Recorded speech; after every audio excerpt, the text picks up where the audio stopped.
என்ன தலை முடிஞ்சு ஃபினிஷிங்கில் இருக்க மாதிரி தெரியுதா? ஃபினிஷ் டச்சிங் தலை. ஃபினிஷிங் என்ன கபரு என்ன கபூர் துணி மூடுற மாதிரி தெரியுது தலை, கஃபன் துணி மாதிரி. சரி விடுங்க. இதான் என்னது ஐயா இல்லை கேட்குறேன், சும்மா ஒரு கேள்வி தான். செய்கிற செயல்லாம் பார்த்தா அப்படி தான் தெரியுது. என்ன தலை இது எங்க காமிங்க? எந்திரிச்சு போறீங்களா இல்லையா? சரி சரி அது வேற இருக்கா? சும்மா எல்லாத்துக்கும் நக்கெல்லாம் பண்ணக்கூடாது, ஒரு அளவு தான். அப்படியா? சரி மையத்தை ரெடி பண்ணி மையத்தை ரெடி பண்ணிட்டாப்புல அடக்க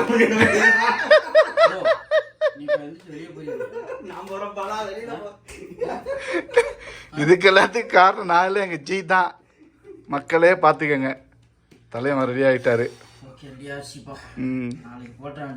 நாளைக்கா?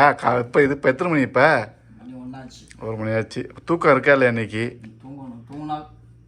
சரி இது கேட்குறேன், என்ன விடிய விடிய உட்கார பெருநாண்டா உங்களுக்கு தான் தலை. நான் தூங்க வேணாம். அல்ல பெருநாண்டா உங்களுக்கு தான். விடிய நீங்கள் தூங்காமல் எங்கேயுமே சேர்த்து உட்கார வைக்கிறியா? நான் தானே வேலை செய்ய போகிறேன். அதான் கேட்குறோம், நாங்களும் உட்காந்துருக்குறோம் விடிய உட்காந்துக்கிட்டு. எப்படியோ பிடிச்சிக்கிட்டே இருக்கீங்க, நான் போகிறேன். டைம் ஆச்சு. முடிஞ்சா? முடிஞ்சாப்பா. தலைவன் ஸ்டைலை பற்றிலாம் இல்லையா?